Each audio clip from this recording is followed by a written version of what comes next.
Hello everybody, it's Justin! I'm playing Mega Man 2 from the Mega Man Classic Collection Part 1 from Capcom.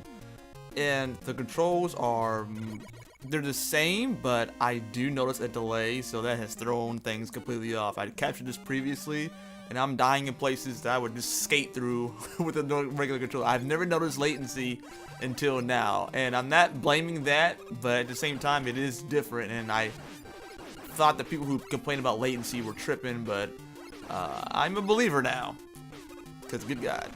Alright, anyway. Okay, so saw just something really intense this time around. So the Lord said, just look at this, you know, make you take a look at it, jokes or whatever. But truly though, the Lord said, take a look at this. Look at this. It's like, watch me. Watch this. So I closed my eyes and I was seeing, you know, past kings to the earth and things like that. You know, they just, well, you like, if they were made of sand, just blew them off. You know, just completely blew them off and just completely disintegrated. Like, you know, if a strong wind came through a sandcastle or whatever, just kind of blew it away. That's kind of what was happening with these kings of the earth.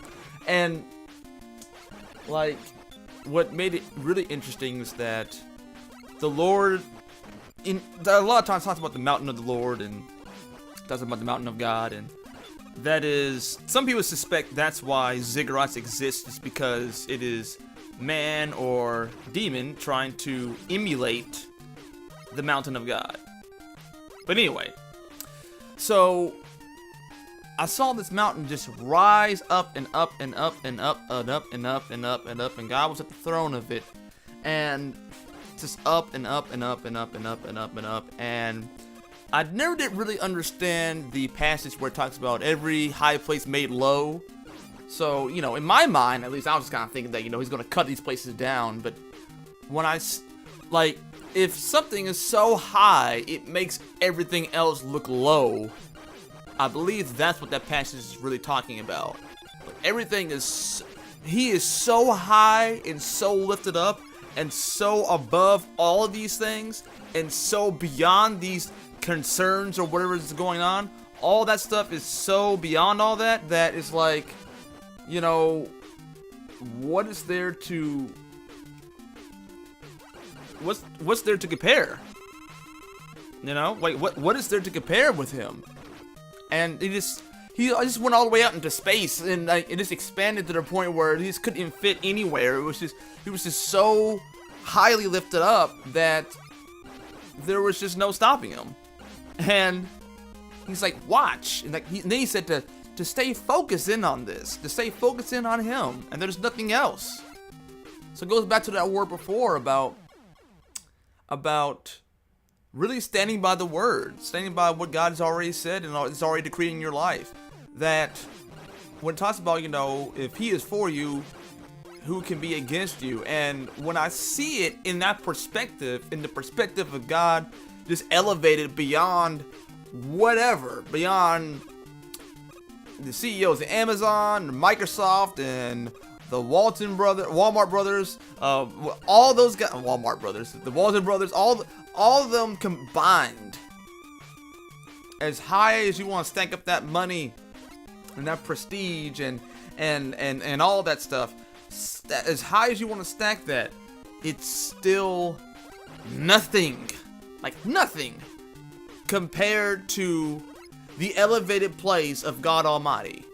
And seeing it in that understanding of that has actually kind of fundamentally changed me in a lot of ways, actually, just now.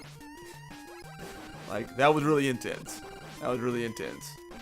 So, in the same way, guys, pay attention to who God says he is.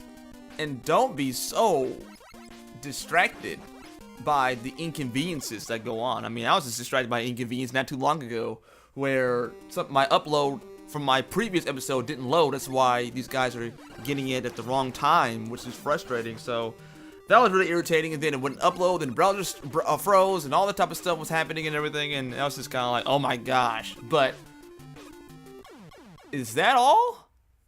You know?